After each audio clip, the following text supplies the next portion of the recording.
Do Pai, do Filho e do Espírito Santo. Amém. Ave Maria, cheia de graça, o Senhor é convosco. Bendita sois vós entre as mulheres e bendito é o fruto do vosso ventre, Jesus.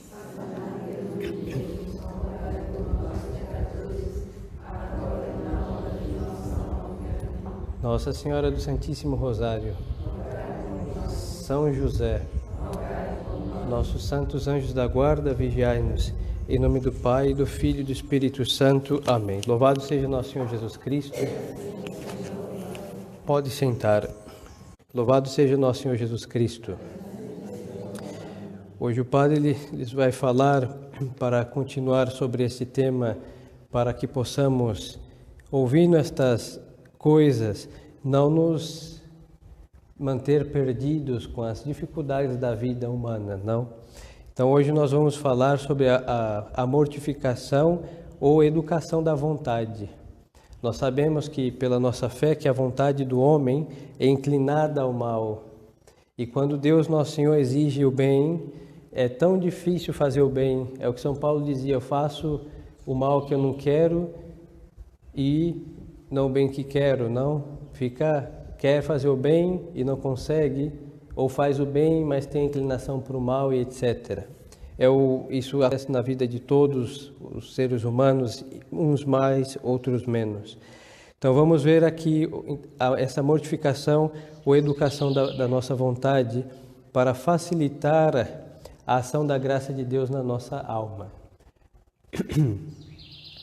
O mal chamado pecado, que é o mal por excelência, ele reside justo na vontade do homem, o homem que se rebela contra Deus Nosso Senhor. Então ele tem uma vontade de independência de Deus. Então, quando o pecado está na nossa alma, ou quando o pecado ainda não saiu dela, por causa dos péssimos costumes do pecado, a vontade do homem está muito voltada e inclinada para o mal, mais do que ela já é por herança do pecado de Adão e Eva. Então, esses conselhos vão ajudar a nossa vontade, cada um endireitar a sua vontade para o bem. Mesmo o bem que já é feito, será feito de um modo muito mais excelente, muito mais duradouro, muito mais meritório também na presença de Deus nosso Senhor. A vontade é no homem a faculdade mestre e rainha de todas as demais faculdades a que governa. E ela é que, por ser livre de não somente dos seus atos próprios, mas ainda aos atos das outras faculdades que ela manda. Regular a vontade é, pois, regular o homem inteiro. Ora, a vontade está bem regulada se assaz dócil para obedecer a Deus e todos os planos de Deus. Quando a vontade do homem tem alguma coisa que está resistindo a Deus Nosso Senhor, é porque é uma vontade imortificada ou mal educada. Isso acontece. É verdade que o pecado coloca em nós uma dificuldade de obedecer a Deus. Sim, mas às vezes os homens não querem obedecer a Deus, mesmo sabendo que deve obedecer a Deus, hein? Uma coisa é ter dificuldade de obedecer-lhe em tudo, e outra coisa é não querer fazer o que nós sabemos que devemos fazer. Então aqui é um problema, porque se o homem tem essa vontade resistindo a Deus, não é só um aspecto do homem, é o homem inteiro que está se resistindo a Deus Nosso Senhor. Não é assim: eu não penso em Deus, o pensamento da inteligência, da cabeça, mas quando se trata da vontade é o homem inteiro, porque nós só pensamos no que nós queremos. Nós só desejamos o que a nossa vontade oferece. Então a vontade do homem, ela vai mover o homem em todas as coisas. Nos seus pensamentos, nas suas palavras, nós só falamos o que nós queremos. Então você vê que a vontade do homem impera, governa o homem inteiro. É verdade que com a inteligência, o homem é um animal racional, inteligente, mas há um duplo reinado ou um reinado uniforme entre a nossa inteligência e a nossa vontade. Bom, não vou entrar nessa parte, que isso seria complicar a explicação, no momento não vem ao caso. Tal como um outro é difícil, porque muitas vezes as faculdades inferiores revoltam-se contra a vontade e não se submete ao seu império, senão quando se sabe aliar a prudência com a firmeza. E é que efetivamente a vontade não tem poder absoluto sobre as faculdades sensíveis, mas sim uma espécie de poder moral e persuasão para conduzir à submissão. Então a parte animal do homem, a ira, a alegria, a tristeza, essas paixões que em si mesmo não são pecados, mas pode ser pecado, a vontade do homem pode governá-las de certo modo. Mas então, aqui começa um problema, porque essas paixões, como em nós são desordenadas, elas vão enfraquecer a nossa vontade nas coisas boas. Por isso nós necessitamos que a nossa vontade seja totalmente prostrada na submissão a Deus nosso Senhor. Porque a vontade do homem busca o bem. Toda a vontade do homem, todos os homens buscam o bem. Agora, não quero dizer que todos os homens sejam bons. Por quê? Porque se eu oferecesse o mal, ou alguém oferecesse o mal, ninguém quer fazer o mal, hein? Ninguém. É uma coisa incrível. Ninguém quer fazer o mal. Mas o mal, para que o homem faça, ele tem que se disfarçar de bem. Então, por exemplo, uma pessoa que vai cometer um adultério, ela tem que colocar no seu adultério uma razão boa, porque o adultério para nós e para qualquer uma coisa ruim, hein? Se perguntar para qualquer matrimônio, por mundano que seja, se ela gostaria de ser traída, ela vai dizer de modo algum. E qualquer homem, por mais lascivo que ele seja, um homem casado, pergunta se gostaria que sua mulher lhe traísse, fala não, porque o adultério é uma coisa ruim para qualquer um. E se existir um que gosta de ser traído, bom, é um problema muito grave só nele e em poucos. Mas eu falo do comum dos mortais. Não querem ser traídos porque é uma coisa ruim. Mas quando eles cometem esta traição, o mal tem que ter uma aparência de bem. Vou trair porque, não sei, minha mulher ou meu esposo não me dá atenção. Porque, não sei, queimou a camisa hoje passando ferro. Vou me vingar. Então, para ele é uma falsa razão de bem. Hein? Não estou dizendo que ele está fazendo bem, é uma falsa razão. Por quê? Deus criou o homem para o bem. Deus criou o homem para o céu. Então, o homem está destinado ao bem. Mas só que o homem vai ser enganado pelo mal quando se disfarça de um bem. Então, é um mal mesmo, porque é um bem disfarçado. É um mal disfarçado de bem, perdão. Esse é o grande drama da vida humana. Assim, todos os pecados. Os pecados nós sabemos pelo catecismo que são coisas horríveis, coisas desprezíveis, ofende a Deus nosso Senhor, mas todos nós pecamos. Por quê? Porque nós temos um engano na nossa vontade, um engano na nossa inteligência que nós mesmos colocamos, ou a ignorância, hein? Ou as paixões da alma, está muito aflito, muito triste, isso, bom, elas conseguem adulterar também, mas com uma falsa razão de bem, acontece o pecado na alma das pessoas.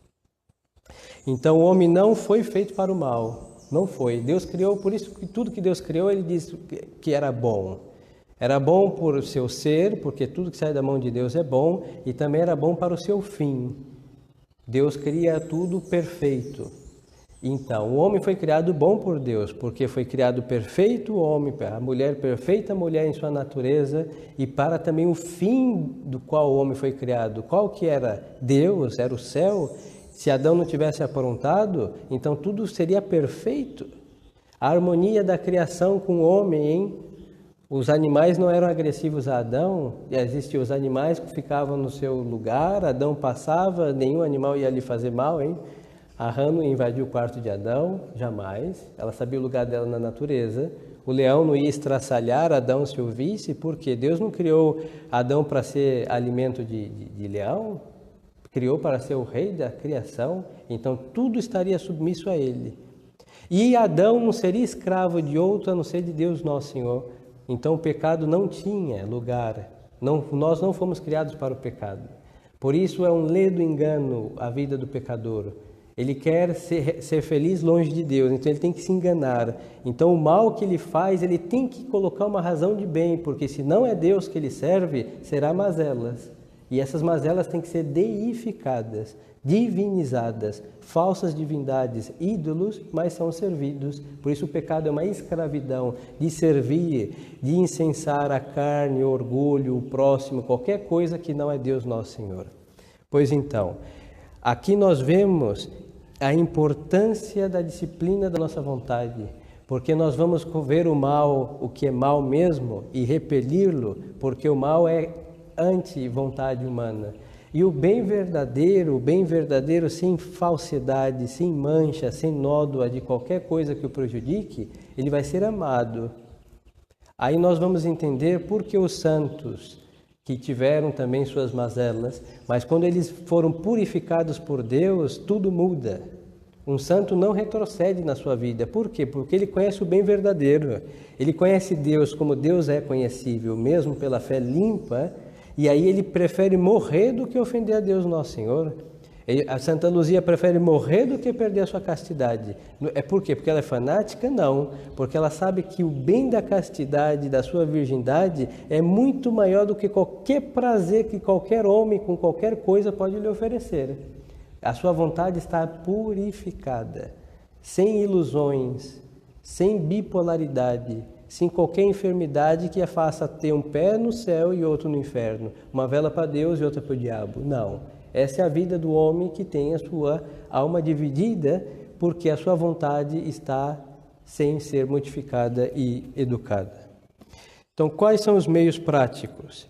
Para conseguir a educação ou mortificação da vontade, é necessário ser dócil para obedecer a Deus em todas as coisas.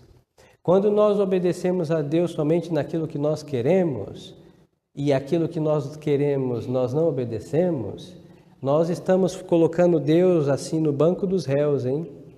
A comparação é muito triste, mas é isso que o pecador faz. Olha, o que o Senhor manda e eu gostei, estamos de acordo. Agora, o que o Senhor manda e eu não gostei, sinto muito, eu não o farei.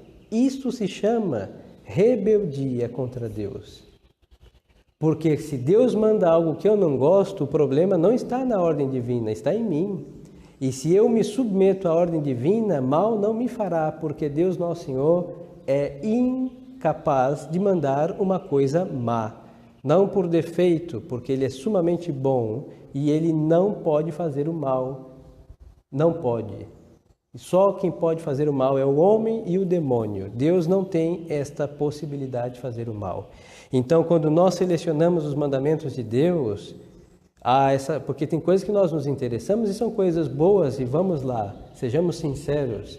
Quando Deus manda uma coisa que a gente gosta de fazer, é muito simples obedecer, é agradabilíssimo, nenhum problema. E não quer dizer que para ser meritória a obediência a Deus tem que ser engolir sapos e coisas ruins, não.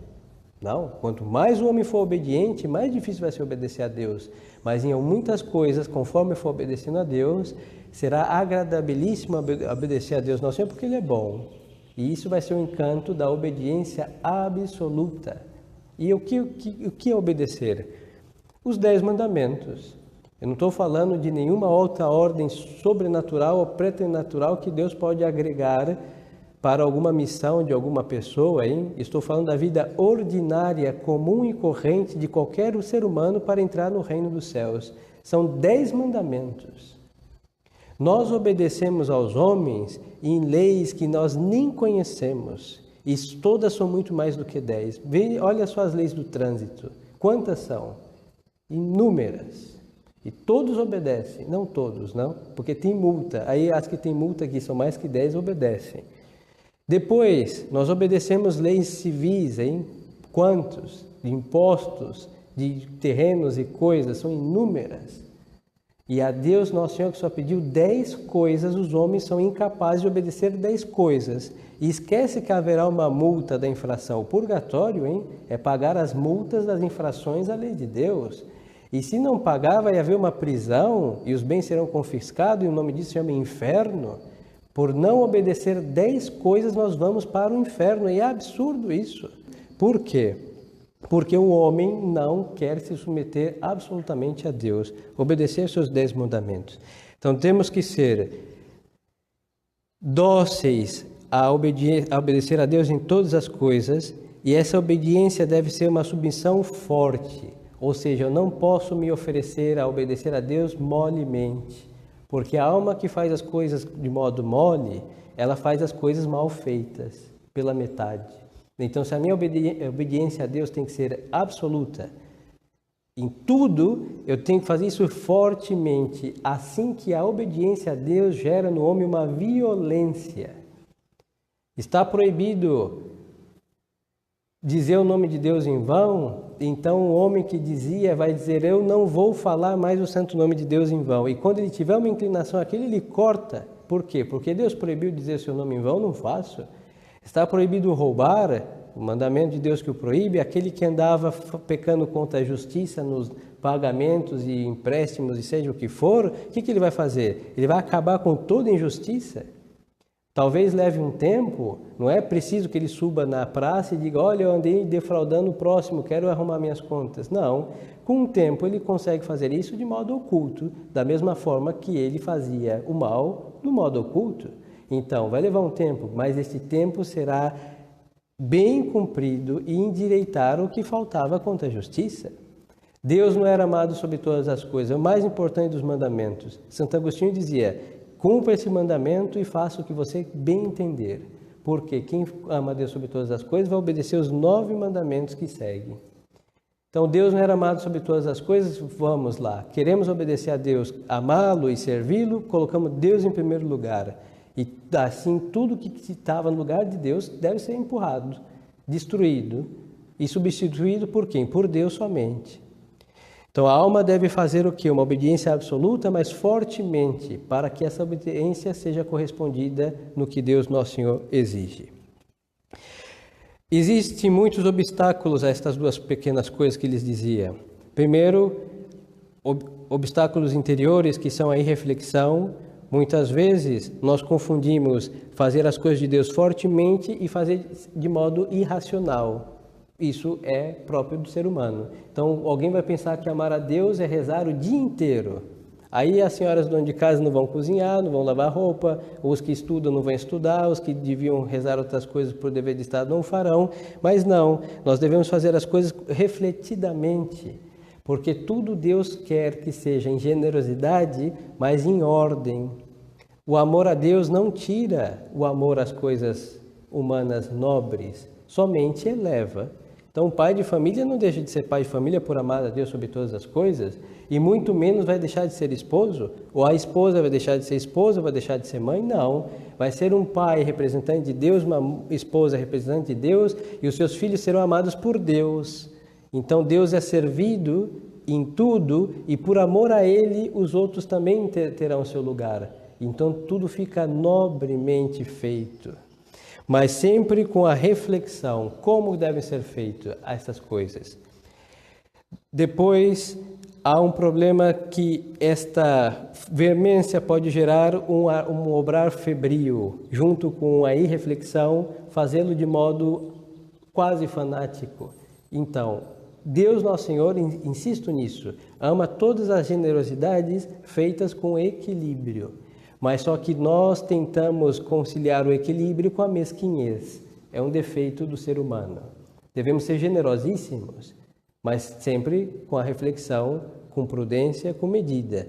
Mas só que quando nós medimos e colocamos a prudência, acabamos sendo mesquinhos. Por isso, a submissão sincera a Deus impedirá que nós sejamos mesquinhos, tidos por prudentes, ou sejamos generosos, sendo irreflexíveis.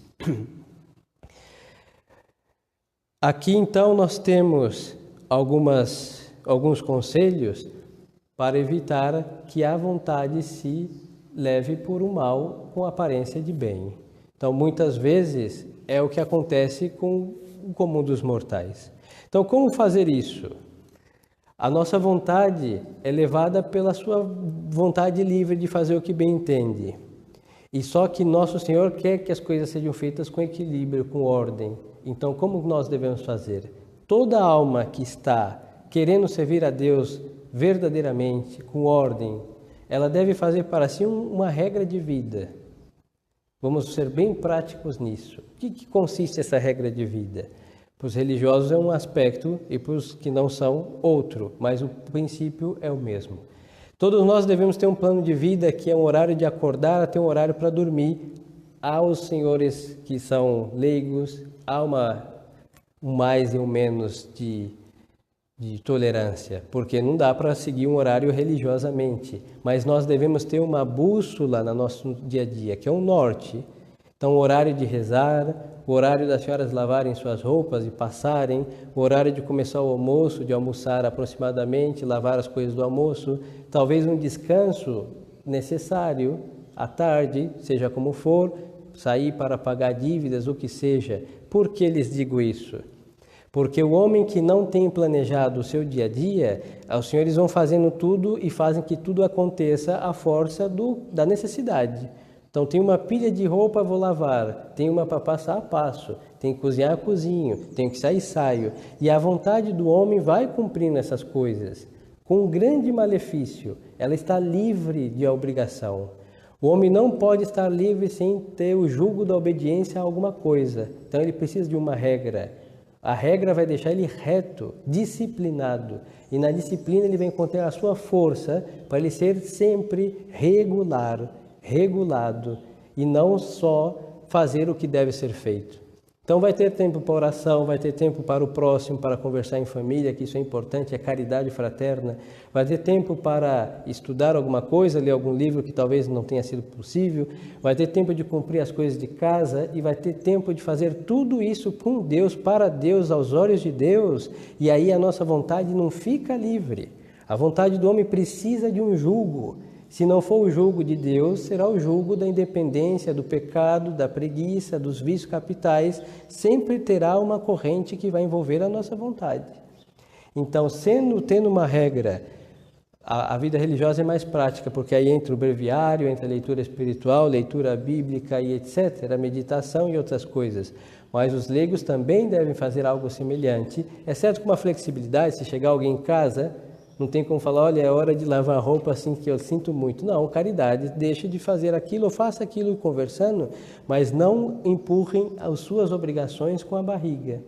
E não deixem ao critério de quando tenho vontade de fazer, eu farei.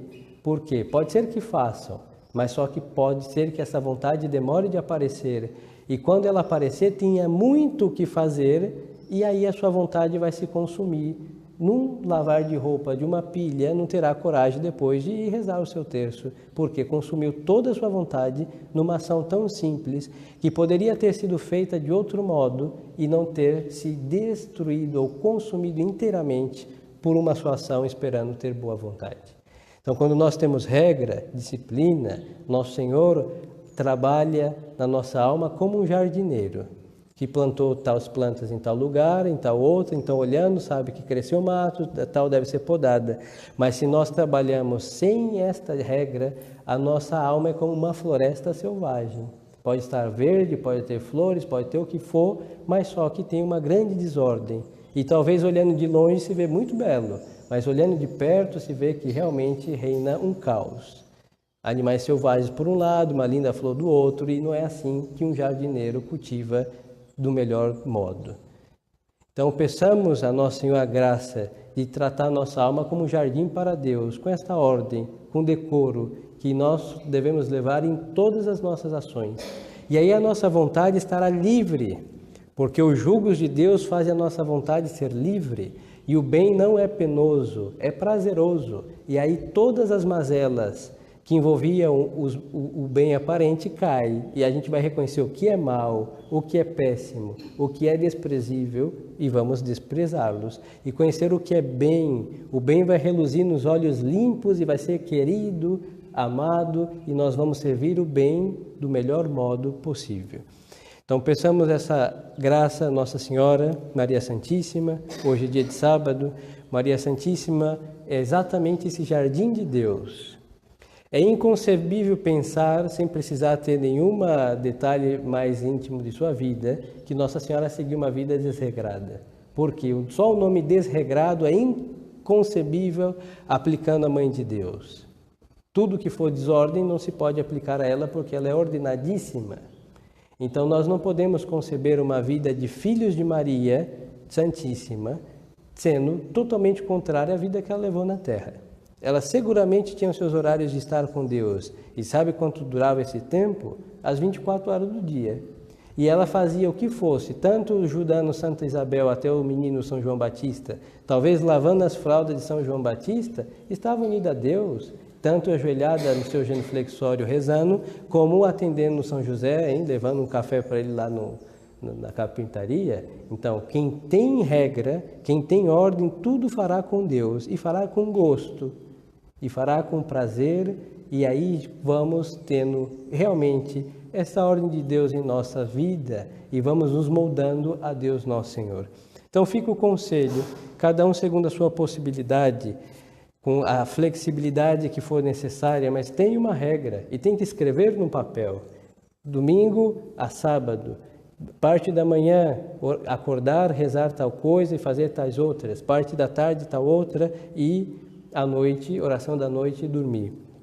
Toda alma que quer ser fervorosa no serviço de Deus tem que rezar o seu rosário, o rosário de Nossa Senhora, e tem que fazer um pouco de oração mental, a meditação.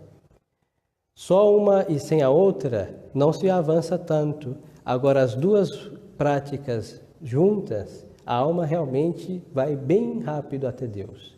A meditação tem um poder que as orações vocais não têm. Por isso nós rezamos com a boca e também rezamos com a mente e com a vontade, fazendo meditação. Aí o homem reza completamente. Depois é bom ler um livro piedoso, que deve revezar com o livro de doutrina, porque Deus quer, como dizia, se não me falhar a memória, São Francisco de Sales, nós vemos olhos, o da piedade e o da doutrina. Então não é só rezar, porque quem reza muito tem um olho somente. Agora quem também se instrui com a fé tem os dois olhos para ver a Deus. Então temos que rezar muito e estudar a nossa doutrina. Não entrar em artigos de teologia, hein? Deus não exige a teologia dos senhores, mas exige a fé ilustrada pelo catecismo, e os livros dos santos transmitem a doutrina católica de um modo muito espiritual e muito substancioso. Então, como líamos a missa de São Leonardo de Porto Maurício, ele está cheio de doutrina católica e é pura teologia, mas é dada para que os senhores tenham acesso do modo que devem ter acesso. E assim, então, com esses dois olhos, sem miopia ou astigmatismo, vemos a Deus em tudo. E o bem que Deus quer que seja feito será visto, e visto será querido, porque nós fomos feitos para o bem. Então, que Nossa Senhora, Nossa Mãe Santíssima, nos conceda a graça de viver com esta vontade direcionada para Deus, submissa a Deus com este jugo da disciplina. Louvado seja nosso Senhor Jesus Cristo. Em nome do Pai, do Filho e do Espírito Santo. Amém.